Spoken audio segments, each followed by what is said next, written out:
سورۃ لقمان کا دوسرا رکوع ہے۔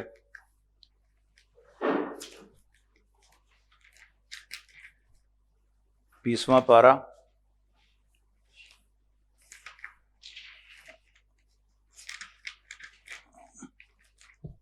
بلکہ 21واں پارہ۔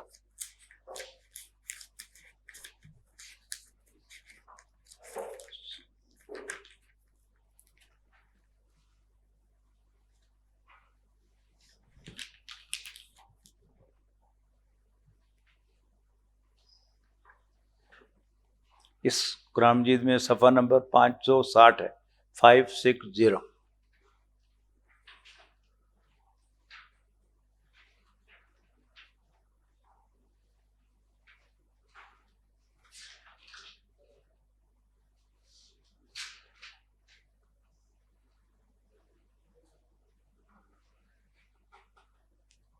مل گیا سب؟ اعوذ باللہ من الشیطان الرجیم، بسم اللہ الرحمن الرحیم۔ وَلَقَدْ آتَيْنَا لُقْمَانَ الْحِكْمَةَ أَنِ اشْكُرْ لِلَّهِ وَمَنْ يَشْكُرْ فَإِنَّمَا يَشْكُرُ لِنَفْسِهِ وَمَنْ كَفَرَ فَإِنَّ اللَّهَ غَنِيٌّ حَمِيدٌ۔ وَإِذْ قَالَ لُقْمَانُ لِابْنِهِ وَهُوَ يَعِظُهُ يَا بُنَيَّ لَا تُشْرِكْ بِاللَّهِ إِنَّ الشِّرْكَ لَظُلْمٌ عَظِيمٌ۔ وَوَصَّيْنَا الْإِنسَانَ بِوَالِدَيْهِ حَمَلَتْهُ أُمُّهُ وَهْنًا عَلَى وَهْنٍ وَفِصَالُهُ فِي عَامَيْنِ أَنِ اشْكُرْ لِي وَلِوَالِدَيْكَ إِلَيَّ الْمَصِيرُ۔ وَإِنْ جَاهَدَاكَ عَلَىٰ أَن تُشْرِكَ بِي مَا لَيْسَ لَكَ بِهِ عِلْمٌ فَلَا تُطِعْهُمَا وَصَاحِبْهُمَا فِي الدُّنْيَا مَعْرُوفًا وَاتَّبِعْ سَبِيلَ مَنْ أَنَابَ إِلَيَّ ثُمَّ إِلَيَّ مَرْجِعُكُمْ فَأُنَبِّئُكُم بِمَا كُنتُمْ تَعْمَلُونَ۔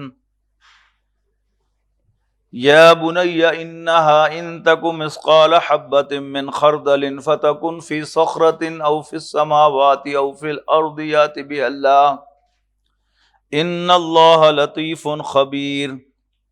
يَا بُنَيَّ أَقِمِ الصَّلَاةَ وَأْمُرْ بِالْمَعْرُوفِ وَانْهَ عَنِ الْمُنكَرِ وَاصْبِرْ عَلَى مَا أَصَابَكَ إِنَّ ذَلِكَ مِنْ عَزْمِ الْأُمُورِ۔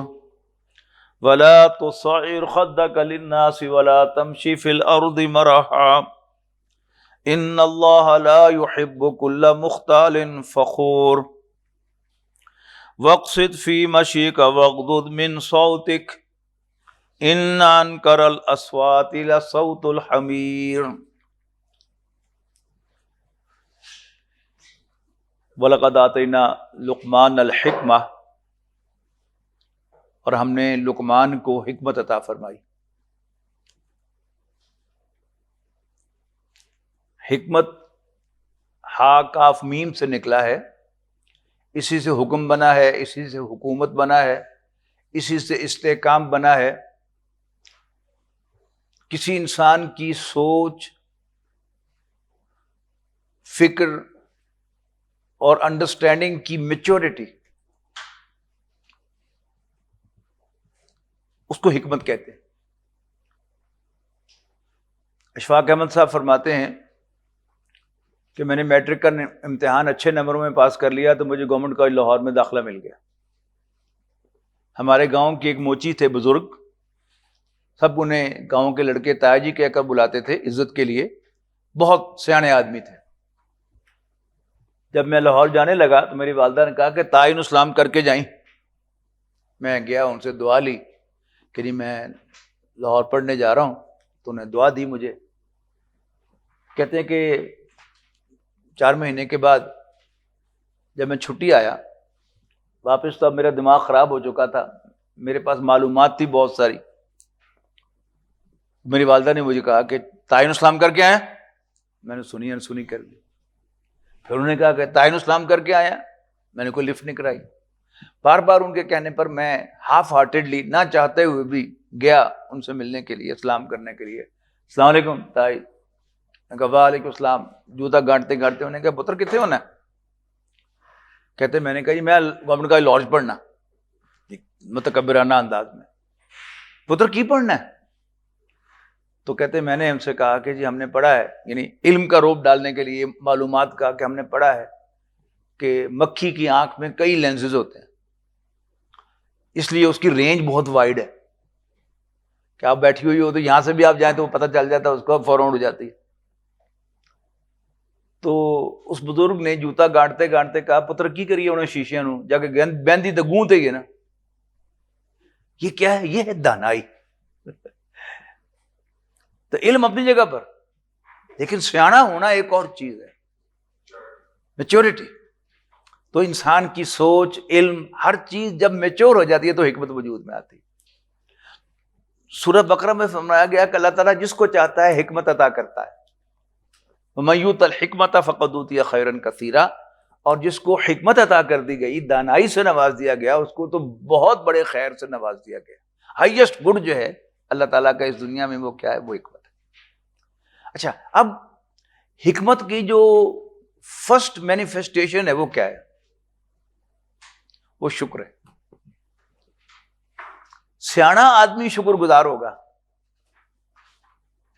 اور بے وقوف آدمی نہ شکرا ہوگا۔ امام حنیفہ رحمۃ اللہ علیہ کے بارے میں آتا ہے کہ وہ ایک نائی ان کے گاؤں کا تھا، اس کو اپنا استاد کہتے تھے۔ شاگرد بڑے حیران ہوتے تھے، ایک اتنا بڑا محدث، اتنا بڑا عالم، اور اس ان پڑھ نائی سے انہوں نے کیا پڑھا ہوگا، کون سی کتاب پڑھی ہوگی جو کہتے میرا استاد ہے۔ تو ایک دن ریلیکس موڈ میں پھر انہوں نے یاد کیا کہ وہ تو میرا استاد ہے۔ تو شاگرد نے پوچھ لیا کہ حضرت آپ نے اس سے کیا پڑھا تھا؟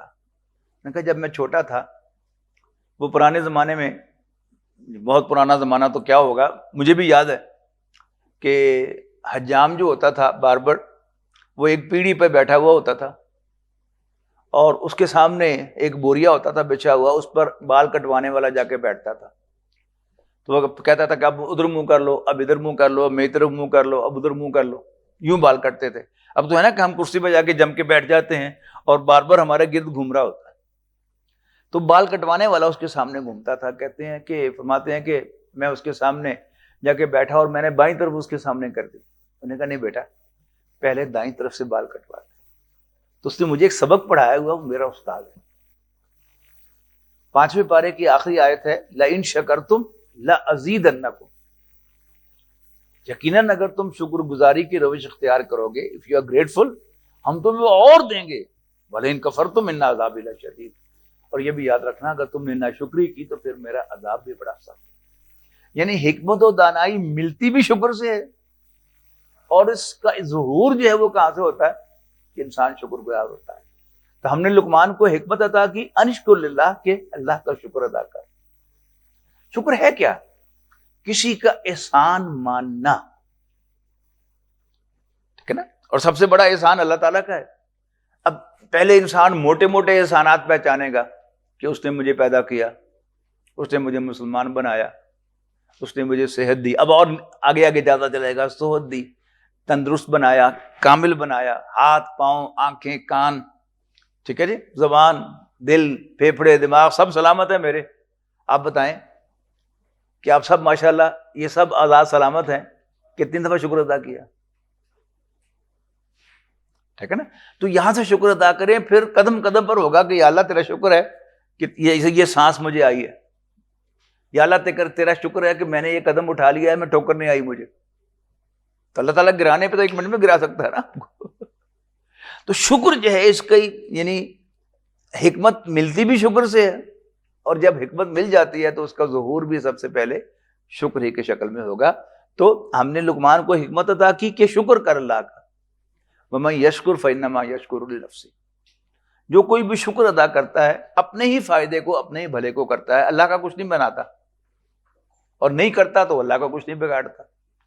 وَمَن كَفَرَ فَإِنَّ اللَّهَ غَنِيٌّ حَمِيدٌ، اور جو کوئی ناشکری کرے وہ غنی ہے، کیئر فری ہے، وہ کسی پر ڈیپینڈنٹ نہیں ہے۔ یہ فقیر کا الٹ ہے غنی، فقیر کے معنی ڈیپینڈنٹ، اور غنی ان ڈیپینڈنٹ، جو کسی بھی پہلو سے کسی پر ڈیپینڈنٹ نہ ہو، نہ اپنے وجود کے لیے، اور نہ اس کی ضرورت ہو کہ میں شکر ادا کروں تو اس کا سروائیول ہے، میں شکر ادا نہیں کروں گا تو اس کی سروائیول نہیں ہے۔ واللہ ان اللہ واللہ فإن اللہ غنی الحمید، بے شک اللہ تعالیٰ غنی ہے، کیئر فری ہے، نیڈ لیس ہے، انڈیپینڈنٹ ہے، اور تعریف کیا گیا ہے، تعریف کے لائق ہے۔ وَإِذْ قَالَ لُقْمَانُ لِابْنِهِ وَهُوَ يَعِظُهُ، اللہ تعالیٰ جس پر مہربان ہو تو اس کو کیسے نوازتا ہے کہ حضرت لقمان کے نام کے ساتھ حکمت کی تعلیمات کو قرآن مجید میں مینشن کیا۔ قیامت تک قرآن مجید پڑھا جائے گا ود ہز نیم، حکمت کی تعلیمات جو ہیں وہ ریممبر کی جائیں گی۔ اور اللہ تعالیٰ جب کسی سے ناراض ہوتا ہے تو ابو لہب بن جاتا ہے نا، کہ اس کا نام لے کر کنڈیم کیا۔ حضور کے اور مخالفین بھی تھے، ابو جہل بھی تھا، ولید بن مغیرہ بھی تھا، نضر بن حارث بھی تھا، کسی کا نام نہیں لیا سوائے اس بدبخت کے کہ تبت یدا ابی لہب و تب۔ تو یہ کنٹراسٹ ہے۔ تو وَإِذْ قَالَ لُقْمَانُ لِابْنِهِ، اب اصل میں حضرت لقمان کی نصیحتیں ہیں، ایک دانا آدمی نے اپنے بیٹے کو نصیحتیں کی، ٹھیک ہے جی۔ تو امام غزالی رحمۃ اللہ علیہ کی وہ نصیحتیں ہیں، وہ کہیں آپ کو مل جائے تو مائی ڈیئر بیلوڈ سن کے اعتبار سے انگریزی میں ترجمہ ہوا ہے، مائی ڈیئر بیلوڈ سن۔ تو یہاں بھی یا بنیا، بیٹا، اے میرے پیارے بیٹے، لا تشرک باللہ، پہلی نصیحت کیا ہے؟ اللہ کے ساتھ کسی کو شریک نہ بنانا۔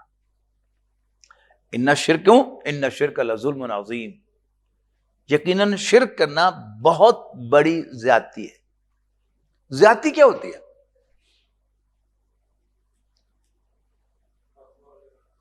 حق مارنا، حق تلفی زیادتی کو کہتے ہیں نا۔ تو میں نے آپ کے 10 روپے مار لیے، میں نے آپ کا 10 روپے کا ظلم کیا، انہوں نے آپ کے 1 لاکھ جو ہے وہ مار لیے، تو انہوں نے 1 لاکھ کا ظلم کیا۔ تو جتنا بڑا حق مارا جائے گا اتنا ہی بڑا ظلم ہوگا۔ تو اس زمین پر سب سے بڑا حق کس کا ہے؟ اللہ تعالیٰ کا۔ اور وہ حق کیا ہے؟ کہ تم صرف مجھے ایک مان کر، جو پچھلی دفعہ پڑھا نا، رب، تو اللہ تعالیٰ کو ایک مان کر اس کے بندے بن جاؤ، بس میرے ہی غلام بنو، سجے کھبے نہ دیکھو۔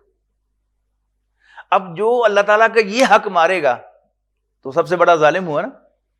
وَمَنْ كَفَرَ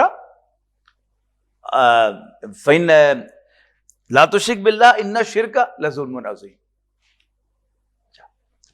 اللہ ایک ہے، اللہ تعالیٰ کو ایک ماننا، ایک سمجھنا، ایک ٹریٹ کرنا، اسی پر بھروسہ کرنا، اسی سے مانگنا، وہ جو پچھلی دفعہ ہم نے پڑھے بہت کیا تھے، وہ سب اللہ تعالیٰ کے حقوق تھے نا۔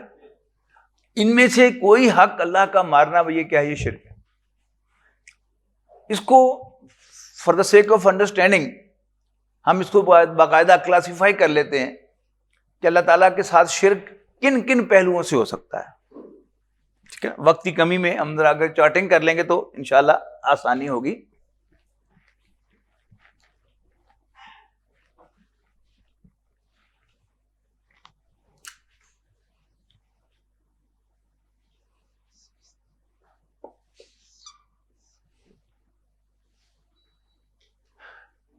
دیکھو آرے، شرک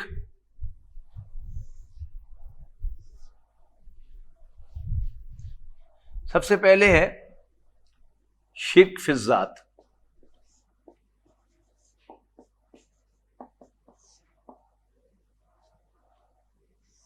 اس کے بعد ہے شرک فی الصفات،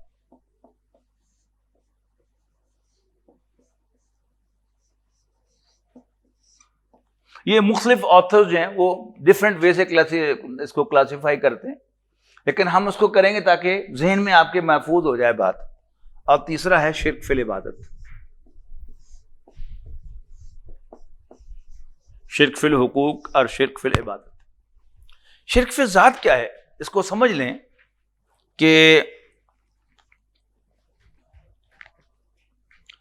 پودا کہاں سے نکلتا ہے؟ بیج میں سے۔ اس کو اوریجن کیا ہے؟ بیج پھٹتا ہے تو اس میں سے پودا نکلتا ہے۔ ہمارا اوریجن کیا ہے؟ ہمارے والدین۔ ان کا اوریجن کیا ہے؟ ہمارے دادا دادی۔ ان کا اوریجن کیا ہے؟ ہمارے پردادا پردادی. اللہ تعالیٰ کو ڈسکنیکٹڈ ماننا.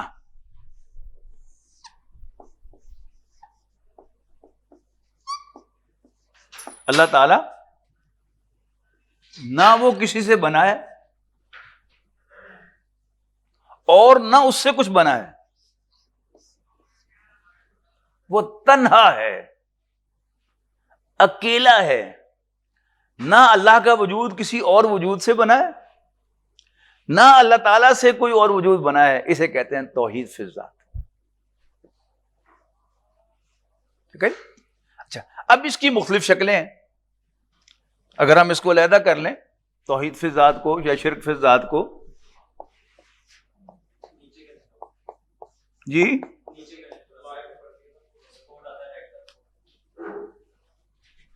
یہ مٹا دو، یہ سمجھ میں آ گیا آپ کو؟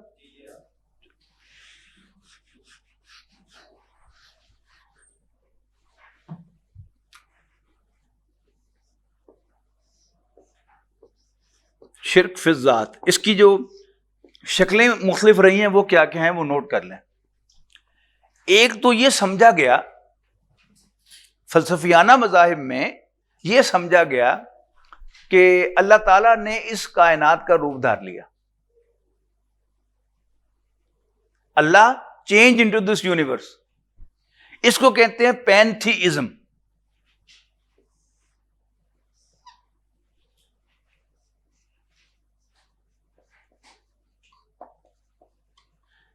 پین کہتے ہیں آل ون کو، تھیو کہتے ہیں ریلیجن کو، اور ازم کہتے ہیں فلسفی کو. یعنی وہ نظریہ کہ جو آل ون کو مانتا ہے کہ اللہ ہی یہ کائنات ہے. خاک وطن کا مجھ کو ہر ذرہ دیوتا ہے. ماتا دھرتی کہتے ہیں نا، ہندوؤں کے یہاں یہ تصور ہے. تو اس تصور کو سمجھ لیں کہ اللہ تعالی نے اس کائنات کی شکل اختیار کر لی. یہ بدترین شرک ہے. ٹھیک ہے جی. پھر اسی کا ایک شیڈ کیا ہے؟ وہ حلول کا تصور ہے. اس کو فارسی میں کہتے ہیں ہما اوست.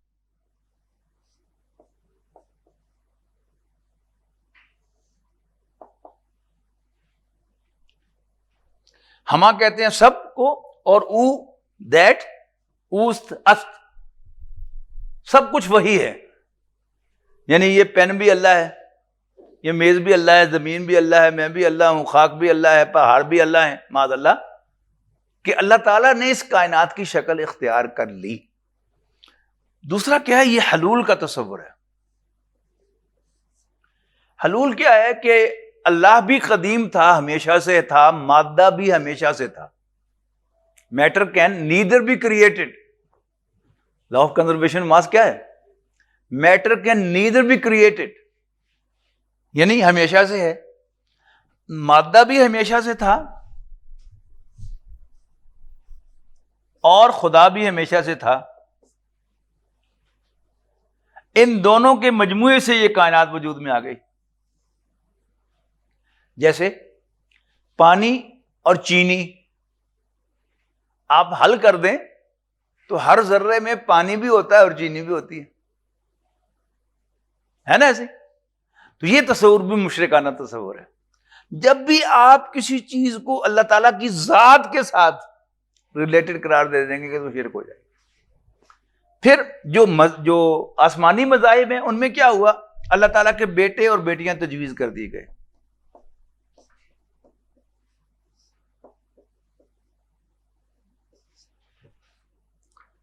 حضرت عیسیٰ علیہ السلام، عزیر علیہ السلام.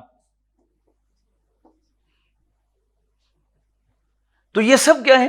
یہ شرک فی الذات کی صورتیں ہیں. یہ سب سے زیادہ سیویئر فارم آف شرک ہے. ادھر کلیئر ٹو ایوری باڈی؟ کوئی خلاصہ بیان کر سکتا؟ شرک فی الذات کا خلاصہ. جی جی جی فرمائیں.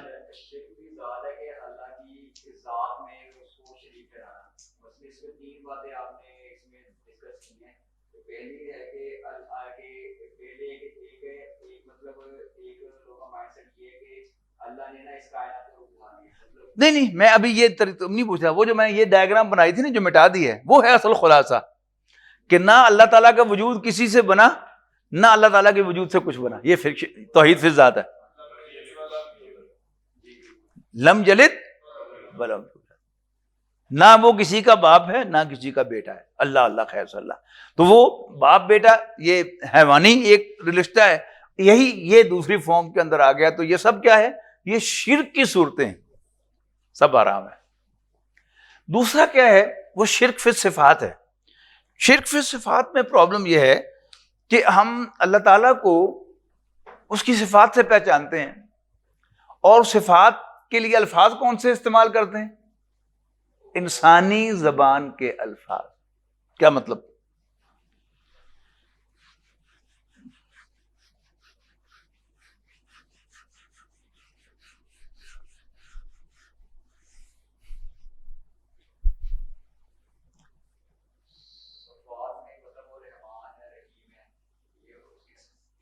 یہ کس زبان کے الفاظ ہیں؟ جی عربی کن کی زبان ہے؟ عربوں کی. پنجابی کن کی زبان ہے؟ پنجابیوں کی. انگریزی کس کی زبان ہے؟ انگریزوں کی. تو they are all human languages. تو ہم اللہ تعالیٰ کو ہیومن لینگویج میں پہچانتے ہیں، ہماری مجبوری ہے، ہمیں اور تو کوئی زبان آتی نہیں. ٹھیک ہے نا؟ اچھا ہم کیا کہیں گے؟ اللہ تعالیٰ موجود ہے، تو ہم کیا ہیں؟ ہم بھی تو موجود ہیں. اللہ دیکھتا ہے، ہم بھی دیکھتے ہیں. اللہ سنتا ہے، ہم بھی سنتے ہیں. اللہ تعالیٰ زندہ ہے، الحی، وہ بھی الحی ہے، زندہ ہے. یہ تو گڑبڑ ہوگی. ہم جن الفاظ سے اللہ کو پہچانتے ہیں انہی الفاظ سے ہم اپنی صفات کو پہچانتے ہیں، تو پھر تو بڑا مسئلہ خراب ہو گیا. تو اس کے لیے پھر ہم کیا کریں کہ ہم الفاظ کے اشتراک کے باوجود شرک میں مبتلا نہ ہوں؟ 3 باتیں یاد کر لیں. اللہ کی صفات اور غیر اللہ کی صفات، یعنی غیر اللہ مین اور other than اللہ، غیر اللہ کی صفات. نمبر 1، اللہ تعالیٰ کی سب صفات اس کی اپنی ہیں، his own، کسی کی دی ہوئی نہیں ہے. اللہ تعالیٰ کو کسی نے زندگی نہیں بخشی، وہ از خود زندہ ہے، وہ سنتا ہے، از خود سنتا ہے. ہم کیسے سنتے ہیں؟ ہمارا وجود، ہماری زندگی سب اللہ تعالیٰ نے بخشی ہوئی ہیں. تو غیر اللہ کی صفات سب کی سب جو ہیں وہ کیا ہیں؟ عطائی ہیں. عطائی مینز عطا سے گرانٹڈ، بیسٹوڈ، عطا کی ہوئی. نمبر 2، اللہ تعالیٰ کی صفات ان لمیٹڈ ہیں، لا محدود. ان لمیٹڈ، انفینٹ، مطلق، ایبسولوٹ.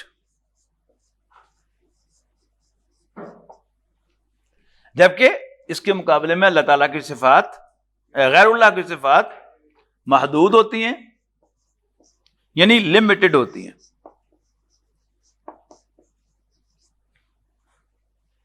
یعنی ویری کرتی ہیں.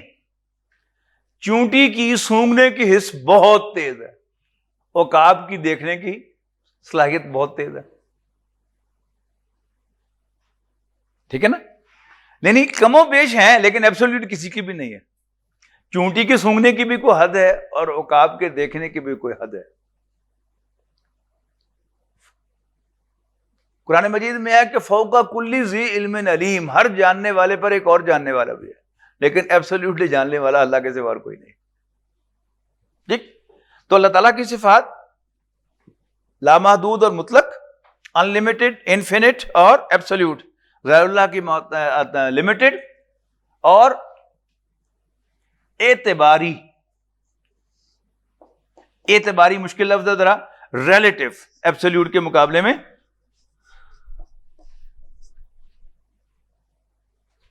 Got it؟ چلیے تیسرا فرق کیا ہے؟ اللہ تعالیٰ کی صفات قدیم ہیں، since ever forever and forever، جبکہ غیر اللہ کی صفات حادث ہیں، they are when they are۔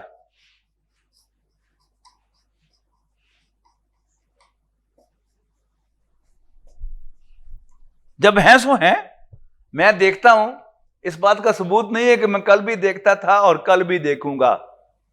ابھی اللہ تعالیٰ میری بینائی چھین لے تو I am nobody، مجھے زندگی میری ختم کر دے، میرا وجود ہی ختم ہو جائے گا۔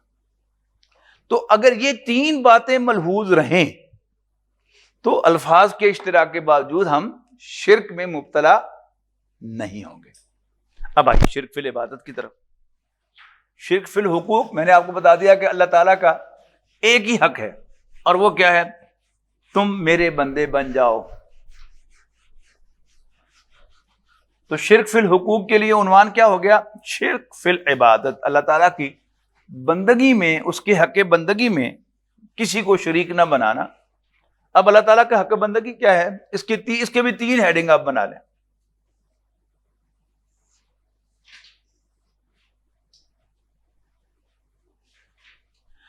نمبر 1، اس کا ظاہر، یہ کیا ہے؟ یہ اطاعت ہے۔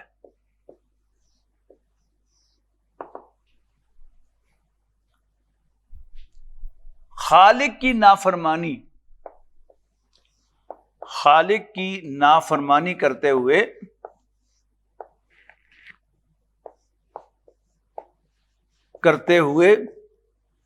کسی کی اطاعت نہیں کی جا سکتی۔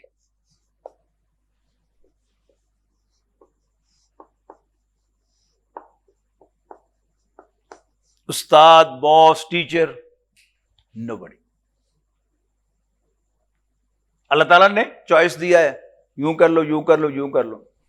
اس میں آپ چاہیں تو استاد کی بات مان لیں، ادب کرنے کے لیے والدین کے بڑے حقوق ہیں، آپ والدین کو خوش کرنے کے ان کی بات مان لیں، لیکن اللہ کے حکم کے مقابلے میں کسی کی بات نہیں مانی جا سکتی۔ ٹھیک؟ پھر اس کی روح کیا ہے؟ یہ اس کا ظاہر ہے۔ اس کی روح کیا ہے؟ اس کی روح محبت ہے۔ محبت،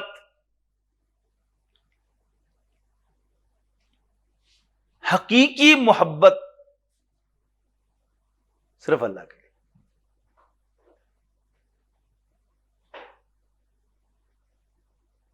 رائٹ؟ اللہ، محبت کیوں کی جاتی ہے؟ محبت کی جاتی ہے کسی ٹیلنٹ کی وجہ سے، کسی کمال کی وجہ سے، کسی خوبی کی وجہ سے۔ تو سب سے زیادہ خوبیاں کس کی ہیں؟ اللہ تعالیٰ کی۔ دوسرا، محبت اور کوئی وجہ ہو سکتی ہے محبت کی؟ رشتہ، تعلق۔ ہر ماں کو اپنا بیٹا پیارا لگتا ہے، پاویں کالا ہوئے پاویں گورا ہوئے۔ تو تعلق جو ہے وہ بھی کیا ہے؟ لیکن سب سے مضبوط تعلق بھی ہمارا کس کے ساتھ ہے؟ اللہ تعالیٰ کے ساتھ۔ ٹھیک ہے جی؟ پھر ظاہری حسن، مجھے کچھ کہنے کی ضرورت تو نہیں اس پر، جوان آدمی آپ سارے۔ ظاہری حسن بھی ہمارے دل کو کھینچتا ہے کہ نہیں کھینچتا؟ تو اللہ تعالیٰ سے زیادہ حسین بھی کوئی نہیں۔ اور پھر اس کے بعد کیا ہے؟ یہ تو سارے کیا ہیں؟ ان پہ کوئی لائن نہیں کھینچی جا سکتی، لیکن اگلی بات جو ہے وہ کیا ہے؟ وہ ہے موڈ، مظاہر عبودیت۔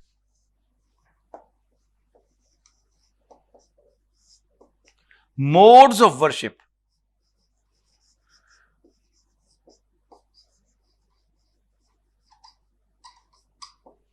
Modes of worship, modes of worship کیا ہے؟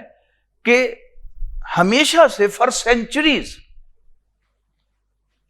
کچھ چیزیں ورشپ کہلاتی ہیں۔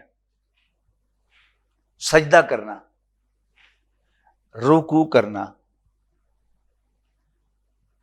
دعا کرنا۔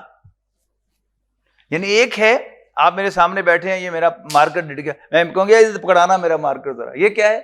ہم ایک دوسرے کو دیکھ رہے ہیں، فزیکل چینلز ہیں۔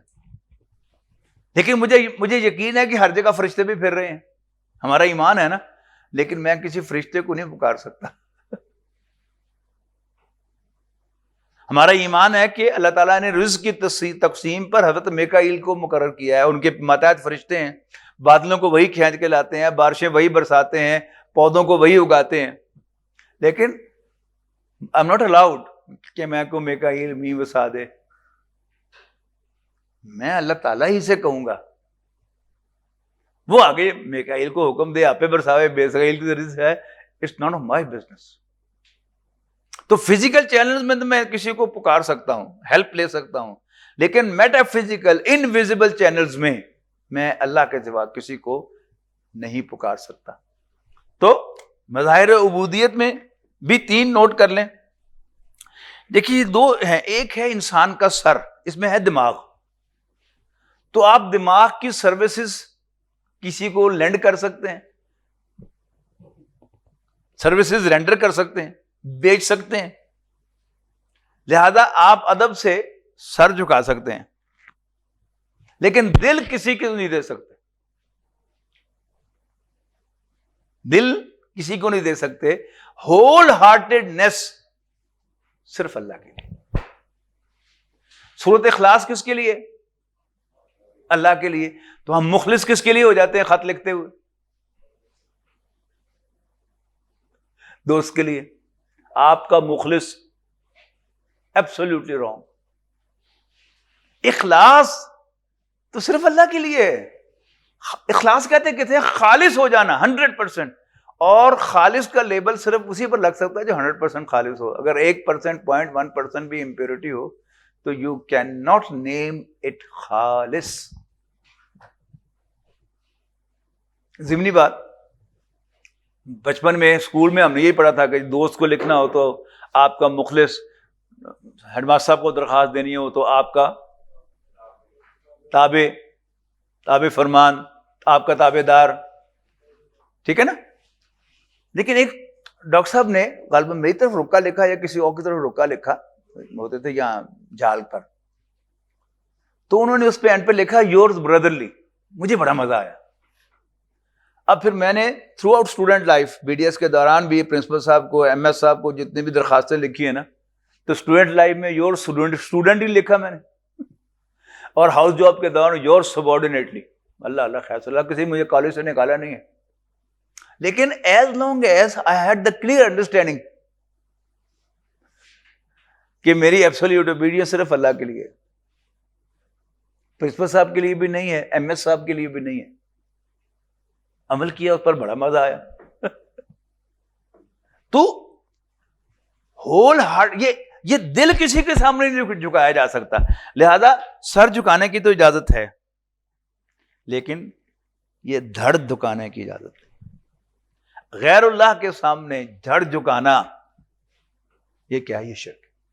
ٹھیک ہے، اسی پر اتفاق کرتے ہیں، آگے چلتے ہیں. جی وہ جو ہے اصل میں وسیلے کے الفاظ کیا ہیں اس پہ ڈیپینڈ کرے گا. دیکھیں نا، آپ کسی کے پاس جاتے ہیں اور وہ میرا ملنے والا ہے یا قرآن اکیڈمی کے ممبرز میں سے ہے، تو آپ کہتے ہیں میں قرآن اکیڈمی تو آیا. الاؤڈ ہے کہ نہیں؟ جی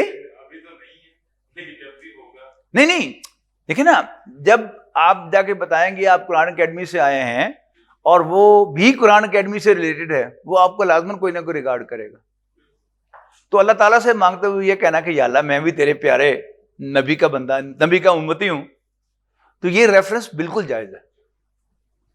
لیکن اللہ کو چھوڑ کر ان کو پکارنا یہ جائز نہیں.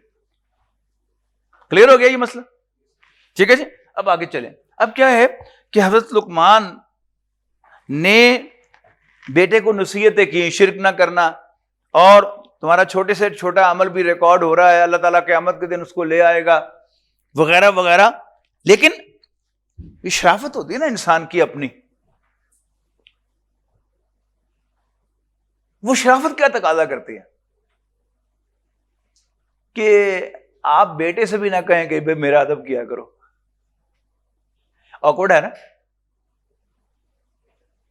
یعنی باپ بیٹے سے کہے کہ بھائی استاد کا ادب کیا کرو، یہ تو اچھی بات ہے، لیکن یہ کہنا اوے ادب کرے کر میرا، شرافت کے خلاف ہے۔ تو ظاہر ہے وہ دانا انسان تھے تو شرافت بھی تو ان میں سب سے زیادہ ہوگی نا، لہذا انہوں نے اپنے حقوق کا کوئی تذکرہ نہیں کیا۔